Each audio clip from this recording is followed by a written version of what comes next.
blessés. On a aussi également des personnes qui ont désormais un trou béant dans la jambe qui devra être comblé par des opérations de chirurgie esthétique.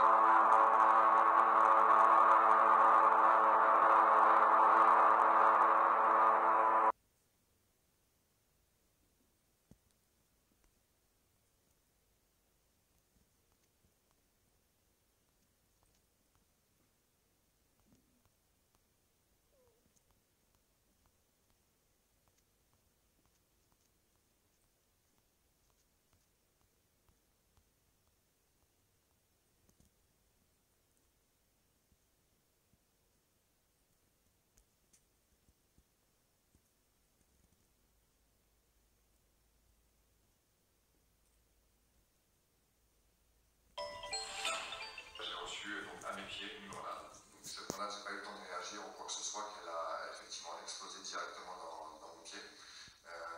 Donc concrètement, j'ai eu quand même le réflexe de partir en arrière puisqu'il y avait quand même une charge de CRS. Et là, les gens m'ont interpellé en me disant monsieur, vous saignez énormément. La douleur est toujours aussi vive. Clairement, j'ai vu donc des morceaux de fer carrément donc sortir donc à peu près 3-4 cm donc, de mon pied, de l'intérieur de mon pied, plus une grosse boule en fer donc incrustée carrément donc dans mon pied. J'ai une sensation continuelle de petites aiguilles, enfin c'est comme si on me mettait des petites aiguilles comme quand on me fait justement les piqûres tous les jours et continuelle, ouais, tout à fait. Selon les médecins, Antonio pourrait garder de lourdes séquelles au pied. En colère contre les forces de l'ordre, il souhaite porter l'affaire devant les tribunaux.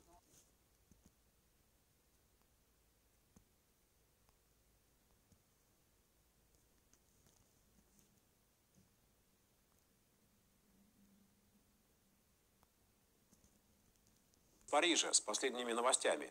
Дарья Григорова. J'ai reçu une grenade. Donc il y a une grenade qui arrive. В меня попала граната прямиком сюда, в ногу, и разорвалась внутри. С Елисейских полей Антонио Барбетта попал прямиком на операционный стол. Я продолжал бежать от слезоточивого газа, чувствовал сильную боль, но не понимал, что происходит, пока кто-то из жилетов не начал кричать: «Месье, у вас кровь идет, у вас кровь!» Граната F4 со слезоточивым газом – это еще и 25 граммов тротила. Осколки из ноги достали, но теперь на месяцы костыли и...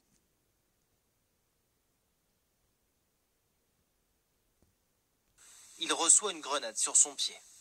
J'ai vu, boum, j'ai pu entendu pendant quelques secondes une grosse lumière aussi, une sorte de gros flash. Sur son portable, une photo de cette grenade enfoncée dans son pied. Également, on peut la voir, tous les morceaux. L'accident l'empêche aujourd'hui encore de travailler. Comme lui, des civils ont été blessés.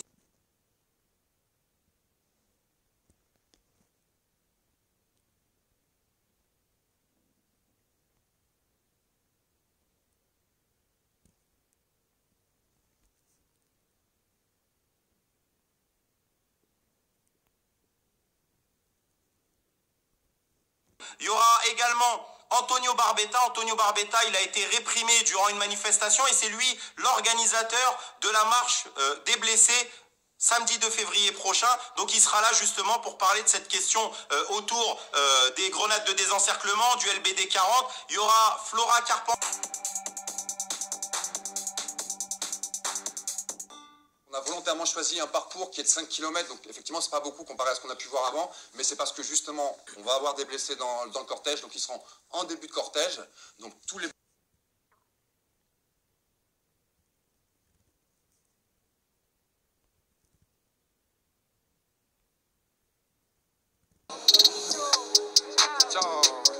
Lors d'une charge des forces de l'ordre, j'ai reçu une grenade de type Gli F4 qui est d'ailleurs composée de 25 grammes de TNT qui est venue directement traverser ma chaussure pour s'incruster dans mon pied à raison de 3 cm de profondeur. Ça fait effectivement du bien de voir que les gens sont solidaires, donc oui, clairement ça me réchauffe le cœur, ce qui est aussi une bonne thérapie pour nous en tant que blessés, parce que le fait de se faire voir, le fait de pouvoir justement s'exprimer auprès de vous, c'est clairement quelque chose qui est bénéfique pour nous.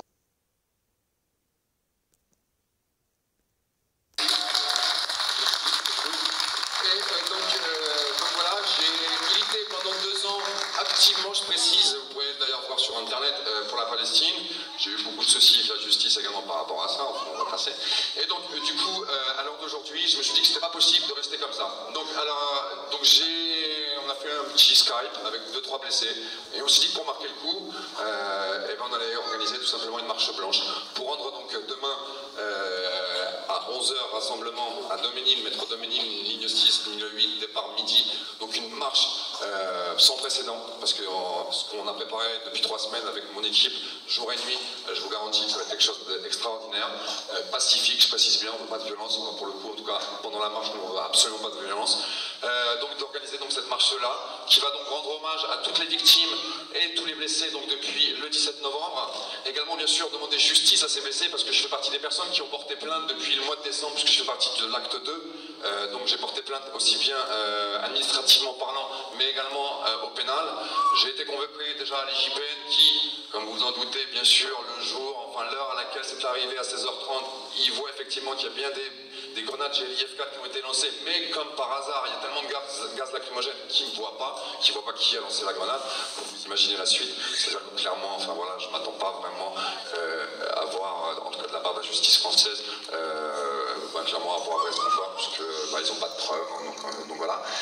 Donc, et également, surtout, demander l'interdiction de ces fameuses grenades qui comportent encore une fois plus qui sont composées de TNT, et également flashball type LBT.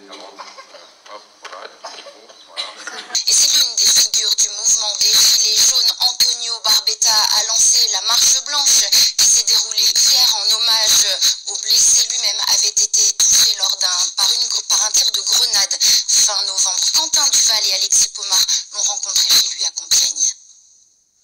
Hier, en tête du cortège parisien, béquille à la main, Antonio Barbetta, figure du mouvement des Gilets jaunes. C'est la deuxième manifestation à laquelle participe le Picard depuis le 24 novembre. Ce jour-là, une grenade lacrymogène explose à ses pieds. Les éclats s'incrustent dans son talon. 2 mois et demi après son accident, nous le retrouvons chez lui, dans l'Oise. Dans ma vie de tous les jours, c'est les soins quotidiens de l'infirmière. C'est quand elle vient à 8h, entre 8h et 9h. C'est compliqué, je fais rien, c'est du canapé, beaucoup de canapé. Après sa blessure, Antonio Barbetta lance une page Facebook et recueille le témoignage de manifestants mutilés par des tirs de lanceurs de balles de défense ou de grenades. Depuis le 24 novembre, il n'y a pas une nuit où je ne me réveille pas sans faire un cauchemar, sans revoir la scène. Dieser Einsatz der Polizei ist übertrieben. Ich kenne viele, die verletzt wurden, und ich kann Ihnen sagen, dass diese Menschen völlig friedlich sind. Ich selbst bin gegen alle Formen von Gewalt auf beiden Seiten, Demonstranten und Polizeikräften. Mir tut es leid, dass es auf beiden Seiten Opfer gab, aber seien wir realistisch. Es gibt viel mehr Opfer auf der Seite der Gelbwesten-Demonstranten als auf der Seite der Polizei. Le 24 novembre dernier, sur les Champs-Élysées, vous organisez notamment la marche aujourd'hui. J'ai vu que c'était la première fois que vous sortiez chez vous depuis votre blessure, c'est vrai ? Parfaitement, oui, depuis le 24 novembre, effectivement, je n'étais pas sorti du tout à cause de ma blessure. Donc là, je suis donc dans la rue justement pour pouvoir rendre hommage à toutes les victimes et à tous les blessés donc depuis le 17 novembre. Et voilà, peut-être, est-ce que tu peux bien parler dans le micro ? Enfin, qui est cette espèce de truc-là. Et du coup, si ça t'embête pas que je te pose quelques questions. Allez-y, ouais, je t'en prie. C'est bon ? Ouais. Bon, est-ce que tu peux nous expliquer pourquoi tu es ici, au tribunal de Clichy, là, aujourd'hui Donc clairement, aujourd'hui, on est avec Jérôme, justement, pour pouvoir soutenir Christophe Détagé, qui doit passer d'ici très peu de temps donc, en audience. Il m'a considéré comme un blessé de guerre, puisqu'on parle d'une blessure de guerre, oui. Vous n'en avez pas qu'au niveau de la cheville, vous en avez aussi au niveau de la jambe gauche. Effectivement, parfaitement, ouais. J'ai eu pas mal d'éclats de fragments donc, de la grenade qui sont venus s'incruster également sur la jambe gauche, oui, tout à fait. Donc là, vous êtes opéré et puis vous avez une convalescence. Comment elle se passe ? Plus ou moins bien. Ça dépend des jours. Il y a des jours où effectivement j'ai beaucoup de douleurs et d'autres jours où ça va aller mieux. Alors aujourd'hui, j'ai toujours des soins quotidiens.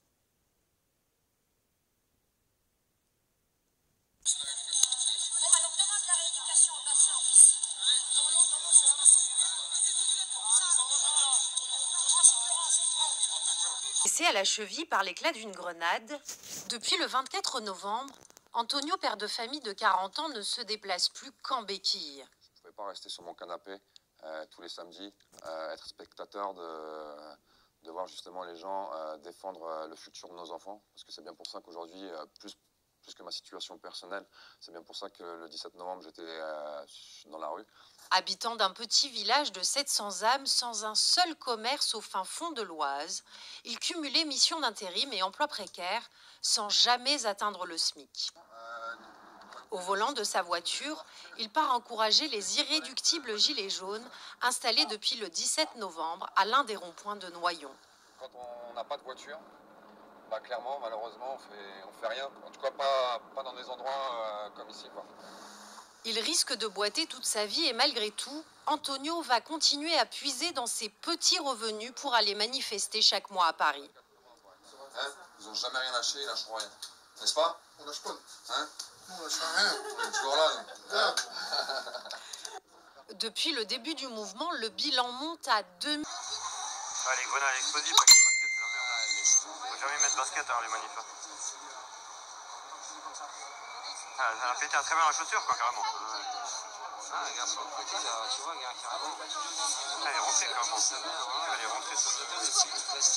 Oh là là. J'éclaire pour que les pompiers travaillent. T'inquiète, t'inquiète, tout droit, Ça va aller, t'inquiète. Juste, tu restes là. Antonio Barbetta, gilet jaune de 40 ans. Il a été grièvement blessé au pied le 24 novembre sur les Champs-Élysées. Écoutez-le. Bonjour à tous, donc pour ceux qui me connaissent, donc moi c'est Antonio, malheureusement blessé lors de l'acte 2 le 24 novembre donc sur les Champs-Élysées. J'ai reçu une grenade d'IF4 dans mon pied qui est malheureusement venue s'incruster donc dans le pied. Résultat, on est au mois de mars et c'est toujours pas fini, enfin c'est la galère, plus que la galère. Malheureusement je peux pas être présent sur le plateau, mais c'est tout simplement pour vous alerter aujourd'hui sur la situation sur les blessés. Concrètement, pour certains blessés, et pas mal quand même, je dirais, la situation devient dramatique.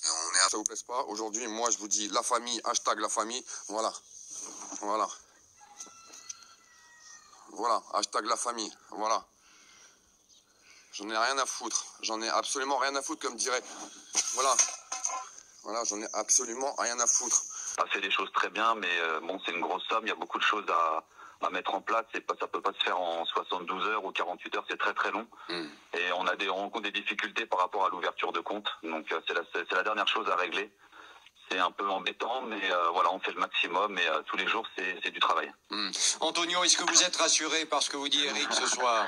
Absolument pas, monsieur, parce que ça fait bientôt 4 mois qu'il nous tient comme ça. Donc si comme il le dit, c'est long, voilà, c'est à mettre en place. Mais non, pas du tout, monsieur. Alors je vous invite à vous renseigner, puisque une association de loi 1901, il faut grand maximum 72 heures pour la créer. 72 heures. Ça fait 4 mois que la cagnotte est créée. Là, je vous défie de lui demander le nom de l'association. Pourquoi il ne me la donne pas? C'est quoi le nom de l'association, Éric Drouet? Ça sera donné en temps et en heure. La personne comme Antonio Barbetta, anti-imposteur, j'en ai vu encore un autre hier, Zef ou je sais pas quoi là, qui se pense malin à faire des vidéos sans cesse sur moi. Beaucoup de gens qui comprennent, il y a certains abrutis qui ne comprennent pas encore cela, donc je le répète pour eux. J'avais déjà assez de monsieur Antonio Barbetta, passé par les foulards rouges, les gilets blancs et les casquettes violettes ou je sais pas quoi. Monsieur qui ouvre son cul pour que j'aille chercher des œufs de Pâques dans son jardin ou je sais pas quoi, qui se trouve drôle en plus, à se foutre de la gueule des blessés de samedi dernier comme Jérôme, Priscilla ou Ramos, alors que cette personne elle-même a été blessée durant l'acte numéro 2.